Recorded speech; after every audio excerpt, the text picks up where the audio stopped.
Sobat Maestro, sesaat lagi kita akan mendengarkan program acara Renungan Hari Sabat bersama Advent Vision Media Ministry yang dibawakan oleh pendeta. Selamat mendengarkan. Yesus mau datang segera. Selamat pagi dan selamat Sabat, saudara-saudaraku yang dikasihi oleh Tuhan. Salam sejahtera buat seluruh Sobat Maestro yang kami kasihi. Pada pagi Sabat ini saya Pendeta Cucu Elia akan menemani saudara untuk merenungkan firman Tuhan, belajar firman Tuhan bersama yang saya beri judul Selalu Terbuka. Sebelumnya saudaraku sekalian, mari kita akan berdoa. Ya Allah, Bapa yang penuh kasih, kami berdoa memohon tuntunan Roh Kudus ketika kami membuka ayat-ayat firman Tuhan. Biarlah kami boleh menerima, memahaminya, dan bahkan kami hidup oleh pengajaran firman Tuhan. Di dalam nama Yesus Kristus kami berdoa dan bersyukur. Amin. Saudaraku yang dikasihi oleh Tuhan, melewati wabah atau pandemi oleh karena virus corona yang sekarang ini kita masih sangat gandrung, masih sangat merepotkan kita. Tentu beberapa di antara kita sudah mulai pergi ke beberapa tempat yang kita pikir akan bisa membeli sesuatu. Entah itu ke mall, ke toko-toko tertentu, dan saya pun demikian. Saya pergi ke salah satu mall, tetapi rupanya yang buka baru rumah-rumah makan atau toko-toko makanan, tetapi yang lain masih tutup. Dan kemudian beberapa yang lain mungkin sudah terbuka. Mungkin sekarang sudah makin banyak yang terbuka.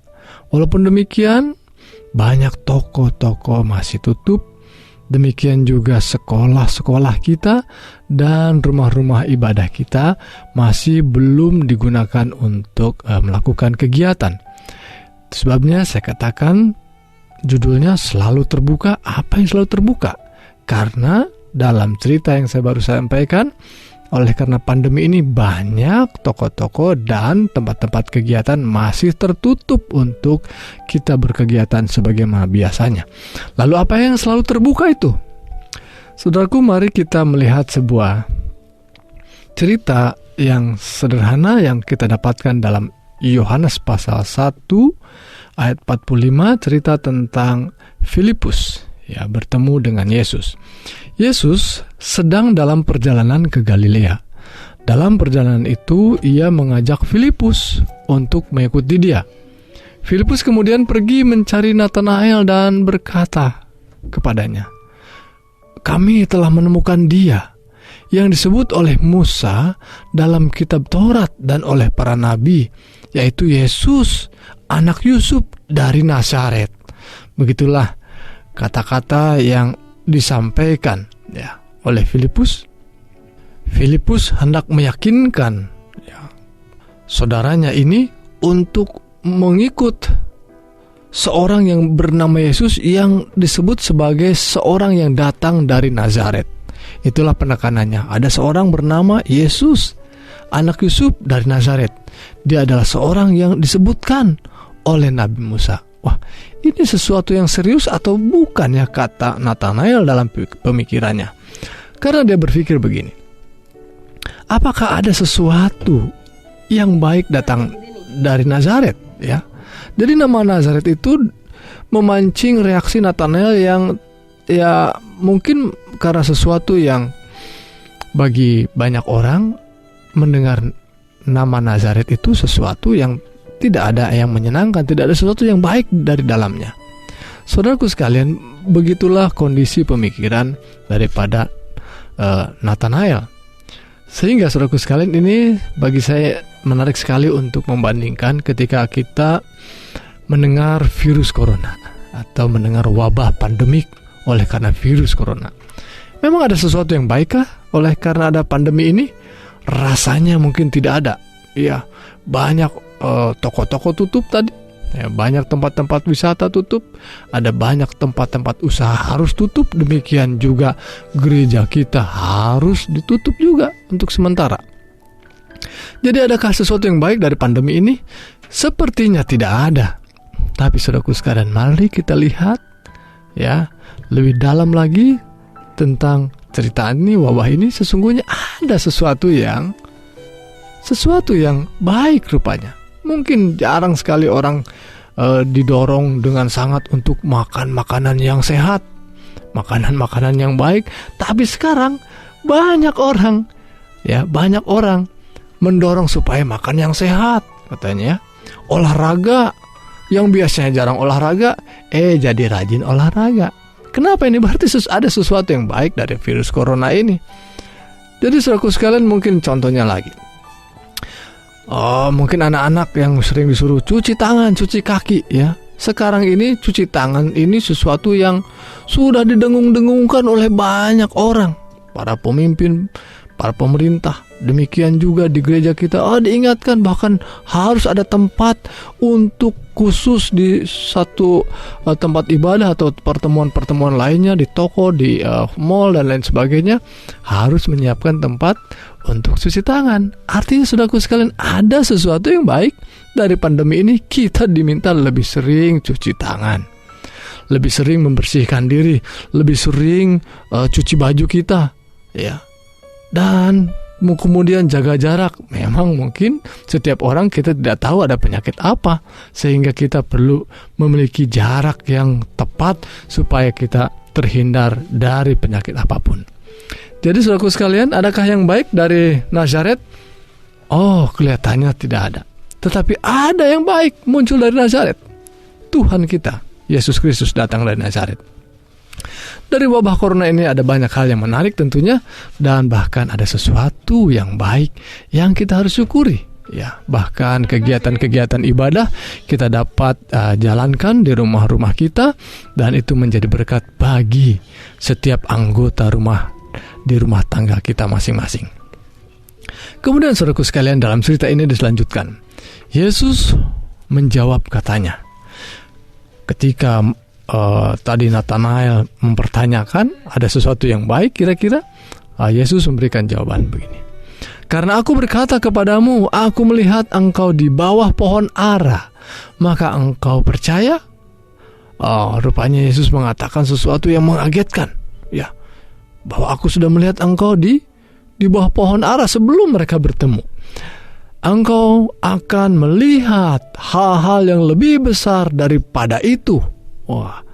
Yesus mengingatkan, itu baru sepele saja, bahwa aku mengatakan bahwa engkau ada di bawah pohon ara sebelum kita bertemu.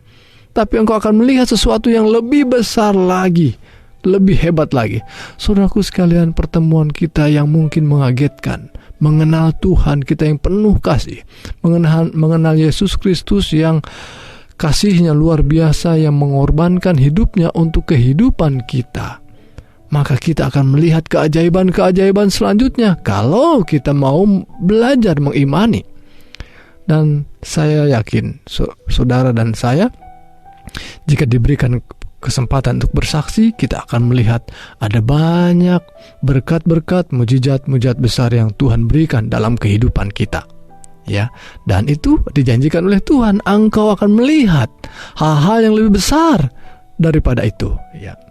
Kemudian Yesus menambahkan lagi, aku berkata kepadamu, sesungguhnya engkau akan melihat langit terbuka dan malaikat-malaikat Allah turun naik kepada anak manusia ya. Dalam ayat 50 dan 51 dari Yohanes pasal 1 tadi dikatakan, firman Tuhan katakan, Yesus mengatakan pada murid-murid itu bahwa engkau akan melihat langit terbuka ya. Itu sebabnya saya memberikan judul tadi, selalu terbuka. Sekalipun banyak sekarang kegiatan-kegiatan dan tempat-tempat wisata, tempat ibadah, toko-toko, mal dan sebagainya tertutup, sekali lagi Tuhan mengatakan langit terbuka untuk memberkati kita. Amin. Saya tentu mengamini hal itu ya. Langit terbuka artinya surga terbuka untuk kita, dan ada utusan-utusan Tuhan, malaikat Allah turun naik.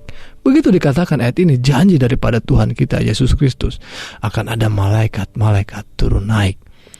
Saudaraku sekalian, pada waktu Yesus Kristus dibaptis, mungkin saudara ini membandingkan ya cerita ini, disebutkan istilah yang sama atau frase yang sama, langit terbuka. Dan apa yang dikatakan, apa yang terjadi ketika langit terbuka? Sesungguhnya disitulah berkat dari Allah kita. Allah Bapa mengurapi dan terdengarlah suara yang memberkati anaknya. Ya, inilah anakku yang kukasihi dan kepadanya lah aku berkenan. Saudaraku dikasihi oleh Tuhan, langit terbuka. Tentu kita sangat bersyukur, sangat mengidam-idamkan berkat yang datang dari sorga, dari Tuhan kita. Dan Tuhan mengatakan kepada murid-muridnya, dan termasuk tentu kepada saudara dan saya, langit kini terbuka, berkat sorga sedang dicurahkan bagi saudara dan saya. Apa saja sebetulnya saudaraku sekalian yang sedang dicurahkan ini? Kan langit ini sedang tercemar oleh karena virus, ya. Apa yang menjadi berkat ketika kita pergi keluar dan lain sebagainya? Wah, kita ada banyak kesulitan. Tetapi saudaraku sekalian, kita kan sering keluar juga sekarang. Tetapi ada yang kena dan ada yang tidak. Tentu saudaraku sekalian, disinilah berkat sorga buat mereka yang setia. Saudaraku, saya ingin bagikan beberapa ayat firman Tuhan yang inilah pokok daripada pekabaran firman Tuhan pada pagi Sabat ini, yakni sorga terbuka, tersedia berkat-berkat bagi kita. Dan berkat apa itu? Kalau dikatakan berkat yang tersedia dari sorga, mungkin saya ingin membandingkan dengan cerita atau ilustrasi kecil di rumah kita. Mungkin beberapa di antara kita memiliki rumah yang juga mirip dengan rumah kami, yang mungkin tidak terlalu besar. Tetapi ketika rumah itu didesain dengan baik, kami membuat rak-rak yang lebih banyak di dinding, sehingga setiap dinding memiliki rak yang bisa berisi atau tempat-tempat di mana kita boleh menyimpan segala sesuatu, sehingga tetap rapi dan kita dapat menggunakan segala sesuatu untuk dapat menyimpan dan mengambilnya dengan mudah. Saudaraku sekalian, begitulah gambaran rak-rak surga yang selalu terbuka tadi. Kita dapat mengambilnya yang Tuhan sediakan bagi mereka yang setia. Apa saja itu? Dalam 2 Petrus 1 ayat 3, salah satunya, segala sesuatu yang berguna untuk hidup yang saleh. Wah, ini rak yang sudah disiapkan oleh Tuhan di surga untuk kita, yaitu segala sesuatu untuk hidup yang saleh. Kemudian Galatia 5 ayat 22-23. Apalagi? Oh, tentu kita sangat mengingat ayat ini, yaitu buah roh. Buah roh adalah berkat Tuhan yang Tuhan siapkan bagi mereka yang setia. Inilah yang tersedia dan selalu terbuka. Kita harus mengambilnya, karena ini adalah bagian kehidupan mereka yang setia, dan ini sebagai ciri daripada mereka yang setia. Ya. Kemudian yang ketiga, Efesus 6 ayat 14-17. Perlengkapan senjata Allah. Perlengkapan senjata Allah kita bisa ambil di rak surga itu, selalu terbuka, ya. Tidak pernah tertutup. Ya, kalau mall tertutup, gereja tertutup, tapi perlengkapan senjata Allah tetap terbuka. Efesus pasal 6. 2 Petrus 1 ayat 4. Ya, janji-janji yang berharga dan yang sangat besar yang menguatkan kita selalu terbuka bagi kita. Ya. Kemudian 1 Petrus pasal 1 ayat 3-5. Lahir baru dalam pengharapan yang hidup. Wah, selalu terbuka saudaraku sekalian. Saya juga sangat heran, karena mungkin pertemuan kita agak sulit dengan banyak orang, ya, dan mungkin mendapatkan jiwa-jiwa yang baru untuk menerima Tuhan lebih sulit rasanya. Tetapi saudaraku sekalian, rupanya sekarang kita melihat ada banyak jiwa-jiwa yang baru datang, bahkan lebih banyak. Karena rupanya langit selalu terbuka, di mana orang didorong untuk mencari Tuhan. Dan para pelayan Tuhan harus menyambut hal ini, sehingga mereka pada akhirnya boleh melihat kasih kemurahan Tuhan. Inilah dikatakan lebih banyak orang yang lahir baru dalam pengharapan oleh karena kesempatan saat ini, ya. Jadi saudaraku sekalian, bila mana orang melihat ini seperti lebih tertutup, ya, tetapi Tuhan menunjukkan berbeda, ya. Banyak terbuka. Kemudian yang berikutnya, 1 Korintus 2 ayat 16. Rak yang baru yang Tuhan tunjukkan ini selalu terbuka raknya, yaitu pikiran Kristus. Kita harus memiliki pikiran Kristus, ya.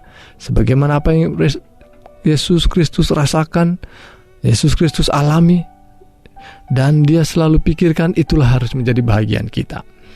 Efesus 1 ayat 3 berikutnya, yaitu segala berkat rohani di dalam Kristus selalu terbuka bagi kita, ya. Judulnya selalu terbuka. Yang lain boleh tutup, tetapi berkat-berkat rohani dalam Kristus selalu terbuka. Dalam Matius 6 ayat 19, kerajaan Tuhan selalu terbuka, dan Yesus telah memberikan kunci kepada kita untuk masuk ke dalam kerajaan surga. Matius 16 ayat 19. Kunci surga ada di tangan kita, sehingga, ya, kita dapat memasukinya, selalu terbuka. Kecuali mereka yang menolak Tuhan kita Yesus Kristus, menolak untuk mengimaninya, bahwa inilah kuncinya, ya.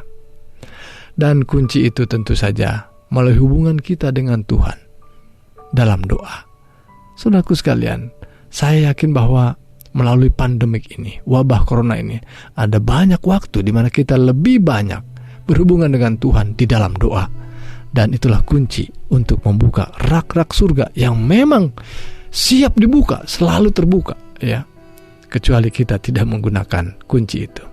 Saudaraku sekalian, mungkin pekabaran kita pada Sabat ini sangat sederhana, untuk kita boleh melihat ada banyak kesempatan untuk kita boleh mempersiapkan hidup untuk pertemuan yang indah dengan Tuhan ketika Tuhan datang kedua kali, dan bersedialah untuk pertemuan yang indah ini.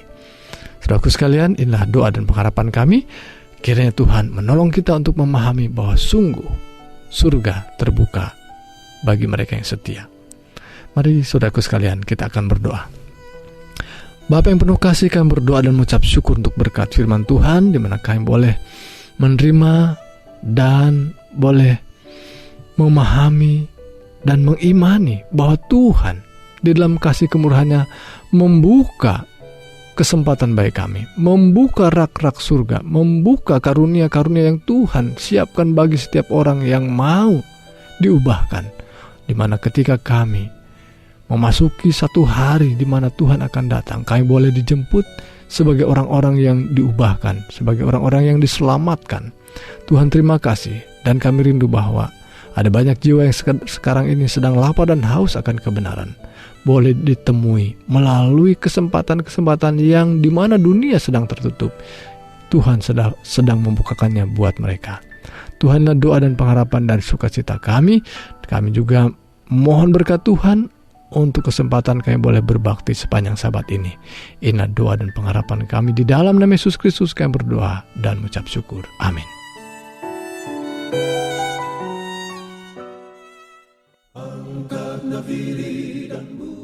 Sobat Maestro, Anda telah mendengarkan program acara Renungan Hari Sabat bersama Advent Vision Media Ministry.